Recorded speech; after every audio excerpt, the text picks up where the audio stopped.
Once upon a time, in a wealthy African village, lived the richest man anyone had ever known, Chief Adissa. His house shone like gold, and his pride was even greater. But one day, something happened that no amount of gold could control. His only son, Kweku, the heir to his fortune, fell deeply in love with a poor maid named Nia. The whole village laughed. The chief was furious. He threw his son out, warning him never to return. But love is stronger than pride. Months later, when the truth came out, the chief discovered that the maid he had insulted, the girl he had called worthless, was the lost princess of a royal family he himself betrayed years ago. That night, the proud chief fell to his knees, begging forgiveness from the very girl he once called a servant. And what she did next will break your heart.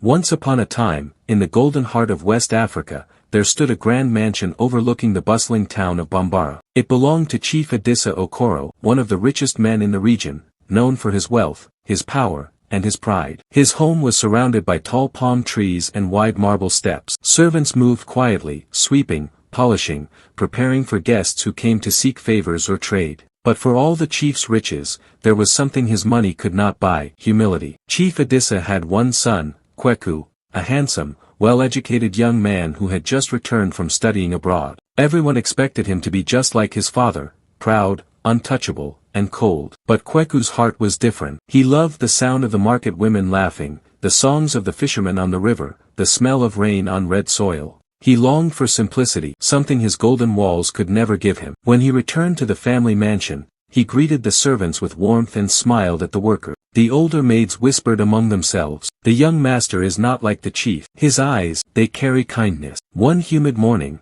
a small truck arrived at the gate carrying new supply, and among them sat a young girl holding a small bag of clothes and a shy smile. Her name was Nia. She had come from a small farming village miles away, after her parents' hut had been destroyed by a storm. A cousin who worked in the chief's kitchen had arranged for her to serve as a maid in the great house. Nia was barely 19, with deep brown skin and bright, curious eyes. Her hands were rough from farm work, but her spirit was gentle. When she first stepped inside the mansion, she whispered to herself, "May my hands bring blessings here, not trouble." She didn't know that those very hands would one day turn the whole household upside down. That afternoon, Kweku was sitting in the garden sketching the tree, a hobby he had picked up overseas. The air smelled of hibiscus and mango leaf. As Nia carried a tray of water jugs toward the outdoor table, she tripped on a loose stone and spilled everything at Kweku's feet. Her face turned pale with fear. I'm sorry, master," she stammered, falling to her knees to clean up the mess. Kweku laughed softly,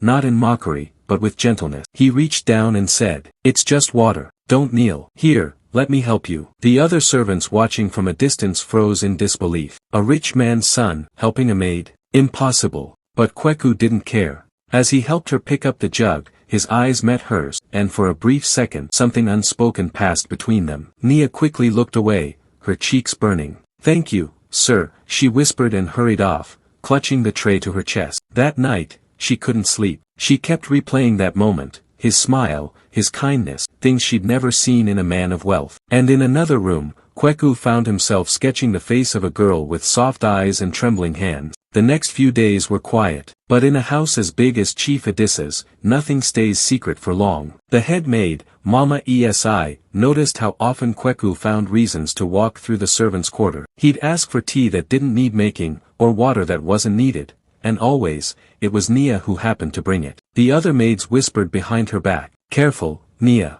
The young master's eyes linger too long. Girls who forget their place in this house don't last long." But Nia stayed quiet, respectful, and focused on her work. She didn't believe someone like Kweku could ever truly care about her. Until one evening, when rain poured down over Bambara and the house lost power. The candles flickered in the hallways, and Nia found herself trapped near the storage room, shivering. Then a warm voice spoke in the dark. "Are you afraid of thunder?" It was Kweku, holding a candle. His smile glowed softly in the dim light. "A little," she admitted. "It sounds like the sky is angry." "Maybe," he said, "or maybe the sky just misses the sun." They both laughed quietly, and in that laughter, a connection bloomed. Days turned into weeks. Kweku would find excuses to talk to her, asking about her village, her dream, her family. Nia, though shy, spoke with honesty and warmth. "All I want," she once said, "is to live a simple life, with peace and love." Kweku looked at her for a long time before replying, You speak as if those things are riches, and maybe they are. From that moment, he knew his heart was in danger. And in a mansion ruled by pride and wealth, love like theirs was forbidden. Because if Chief Edissa ever found out his only son had fallen for a maid, the consequences would be unthinkable.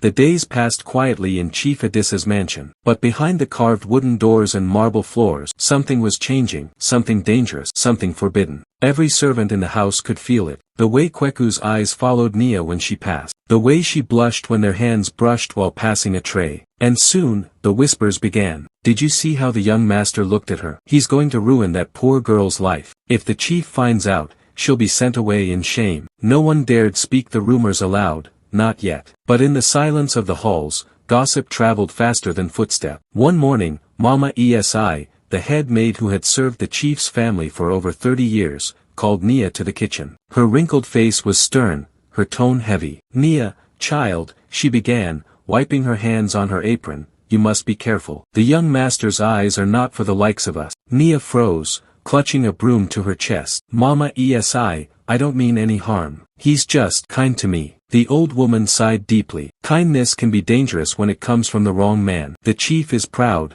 too proud. If he ever thinks you've distracted his son, he'll destroy you without a thought. Nia's heart sank. She nodded quietly and whispered, I'll stay away from him. But fate had already decided otherwise. That night, as the crickets sang outside and thunder rumbled in the distance, Nia stayed late cleaning the main hall. The candles flickered as she scrubbed the floor, her mind heavy with Mama Esi's warning. She didn't hear the soft footsteps behind her. You shouldn't work this late, said a gentle voice. She turned. It was Kweku, holding a tray with 2 cups of tea. Master, she said nervously, I was just finishing. Please, he interrupted softly, call me Kweku when we're alone. Her eyes widened. I can't. It's not proper. He smiled faintly. Maybe not. But it feels right. He set the tray down and handed her a cup. Here, ginger tea. You look cold. For a moment, they sat quietly on the steps of the hall, listening to the rain. The scent of wet earth filled the air, and for the first time in her life, Nia felt seen, not as a servant, but as a person. Why are you so kind to me? She asked softly. Kweku looked out toward the garden. Because you remind me of what's real. Everyone around me wants something. Power, respect, money. But you just want peace. You make this house feel like home. Her heart trembled. She didn't know what to say, and maybe she didn't need to. The silence between them said enough. But someone was watching. Through the open window of the corridor, a pair of sharp eyes glinted in the dark. It was Kojo, one of the chief's trusted guards, loyal, strict, and known for his big mouth. He saw Kweku hand her the tea. He saw the way Nia smiled shyly. And he saw something that would soon shake the house. Kweku brushing a tear from Nia's cheek before she ran off into the kitchen. Kojo's eyes widened. The chief must know this, he muttered to himself. But even he hesitated. He had never seen his master truly angry, and this would surely unleash a storm. Days turned into weeks. Kweku and Nia tried to keep their distance, but love, once kindled, does not fade easily. They would meet in hidden corners of the garden, exchanging smiles, whispers, and small gifts, a flower, a piece of fruit, a folded note. Every time she saw him, Nia's heart fluttered with both joy and fear. She knew Mama Esi's words would soon come true, and she was right. One afternoon, the mansion buzzed with activity. Chief Edissa had returned from a long trip to the city. He entered with the same commanding presence that made everyone freeze. His voice boomed like thunder, his footsteps echoed power. Where is Kweku? He demanded. I've heard he's been distracted lately. The servants exchanged nervous glances. No one dared speak. But Kojo, standing tall by the door, took a step forward. Chief, he said carefully, I believe the young master has been spending time with one of the maids. The room fell silent. Which one? The chief barked. Kojo hesitated. The new one, sir. The one called Nia. For a moment, Chief Edissa said nothing. Then his face darkened like a storm cloud. A maid? He hissed. My son, the heir to my name, lowering himself for a servant girl. He slammed his fist on the table, making the plates rattle. Find her, he ordered, and bring my son to me, tonight. Love had bloomed in the shadows, but now, it stood in the light of power, and the storm was about to begin. Night fell heavy over Chief Edissa's mansion. The servants moved like ghosts, whispering nervously as thunder cracked above the roof. Everyone knew something terrible was coming. Inside his grand hall, the chief sat in his carved ebony chair, his gold rings gleaming in the firelight. His face was carved with anger, his jaw set like stone. Bring them, he said coldly. Kojo bowed and left the room. Moments later, the heavy doors creaked open. Two figures entered, Kweku,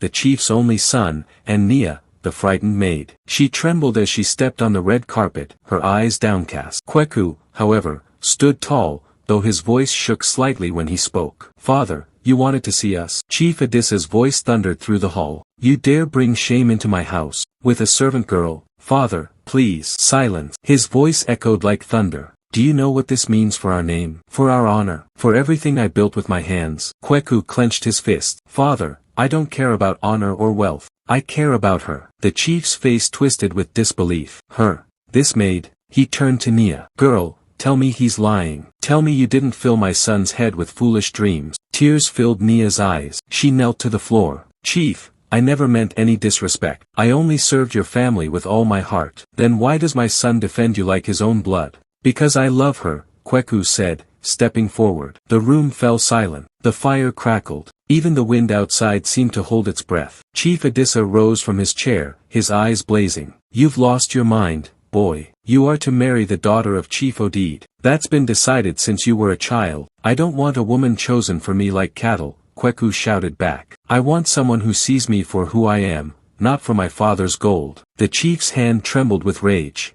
And you think this servant can give you that? Yes, Kweku said firmly. She already has. Adisa's voice broke into a roar. Enough. You will never see this girl again. Kojo, take her away. Send her back to the village she came from before the sun rises. Nia gasped. Please, no. Kweku rushed forward, standing between them. If she leaves, I leave too. That stopped everyone. The chief stared at his son, his pride, his heir, and for a moment something soft flickered in his eyes. But then his voice turned to ice. Then leave. But when you walk out of this house, you walk out of my life. Kweku turned to Nia. She was crying silently, shaking her head. Don't, she whispered. He's your father. Don't do this for me. But Kweku took her hand. For you, I would walk through fire. Without another word, he led her toward the door. Kojo and the guard stood frozen, unsure what to do. Let them go, the chief bellowed. And so, the gates of the mansion opened that night. The rain poured, lightning flashed, and the chief's only son walked out, hand in hand with a girl who had nothing but love to give. They wandered through the rain until the lights of the mansion disappeared behind them. Nia wept quietly as they found shelter under an old tree. Kweku, she said softly, you gave up everything. I'm not worth that. You are worth more than gold, he replied. I'd rather be poor and free with you than rich and trapped in his world. They built a small hut near the edge of a nearby village. They worked the land, planting maize and cassava, living humbly. For the first time, Kweku learned what hunger felt like. He learned how to sweat, how to bleed, how to live without servants or comfort. But he also learned something far greater, peace. Every night, they sat under the stars, holding hands. They had nothing, yet they had each other. Back in the grand hall, Chief Adisa sat alone. His anger had burned out, leaving only silence. The chair across from him, where his son once sat, was empty. Mama Esi entered quietly and placed a bowl of soup before him. Eat, chief, she said softly. He didn't move. You've always been a proud man, she continued. But pride doesn't keep you warm at night. And gold cannot fill the space where love once lived. The chief looked at her, eyes weary. He's my only son, Esi. My blood. And he walked away from everything.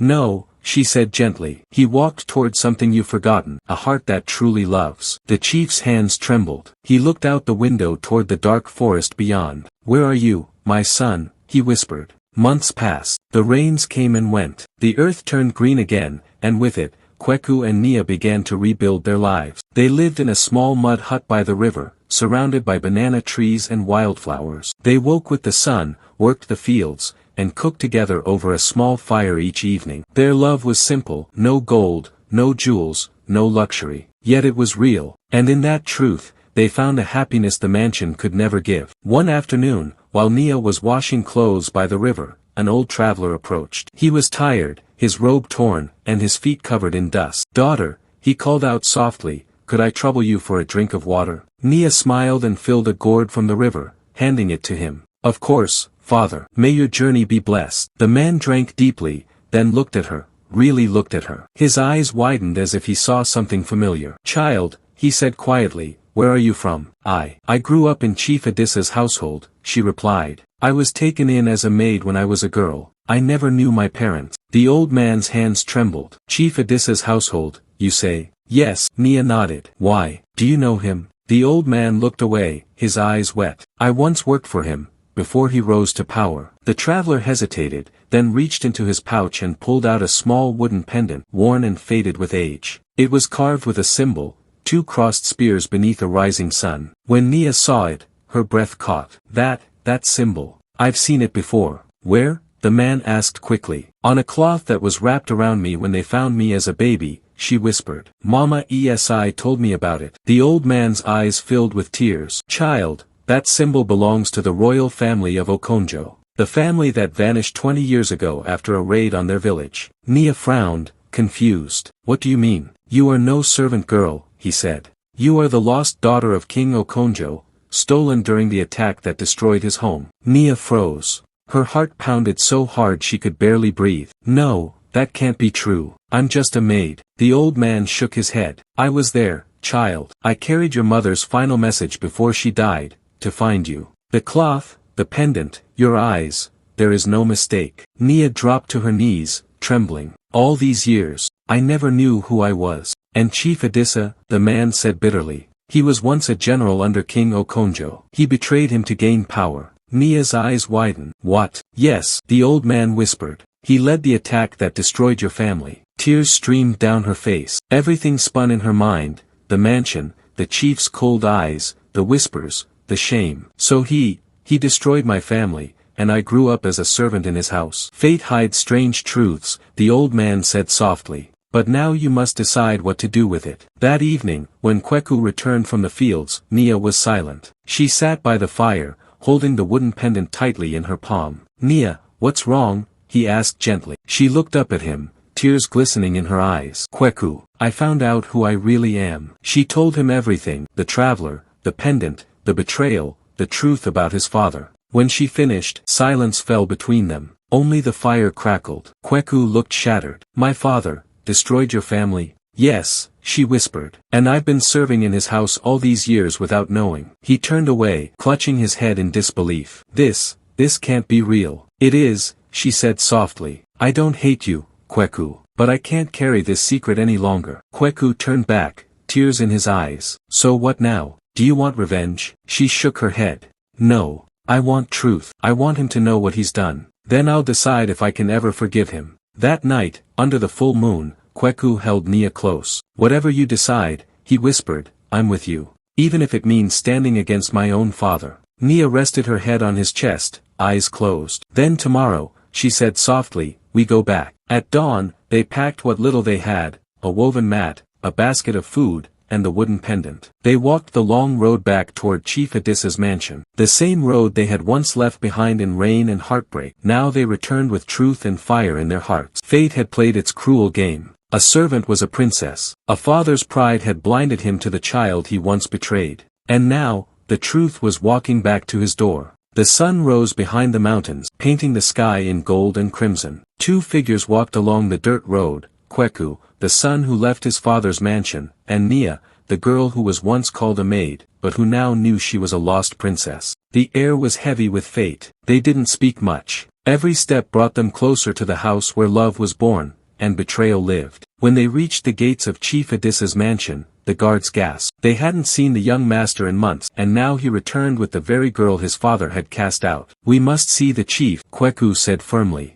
It's important. The guards hesitated, exchanging glances, but something in Kweku's eyes made them step aside. Inside, the hall was just as they remembered, grand, cold, and silent. Chief Edissa sat in his chair, older and more tired than before. When he saw them, his face hardened. You dare return to this house? Kweku bowed slightly. Father, I did not come to fight. I came for truth. Truth? The chief spat. The truth is, you chose shame over honor. But Nia stepped forward. Her voice was calm, almost too calm. No, chief, the truth is something you've hidden for 20 years. Edissa frowned. What are you talking about, girl? She reached into her shawl and pulled out the wooden pendant, the one carved with 2 crossed spears and a rising sun. When Edissa's eyes fell upon it, his face went pale. Where did you get that? He whispered. It was mine, Nia said softly. I was found with it when I was a baby. Do you recognize it? The chief's voice cracked. That symbol belongs to the royal family of Okonjo. Yes, Nia said, and I am their daughter. The chief staggered back, gripping the arm of his chair. Impossible, the Okonjo bloodline was wiped out years ago. Not completely, Nia said,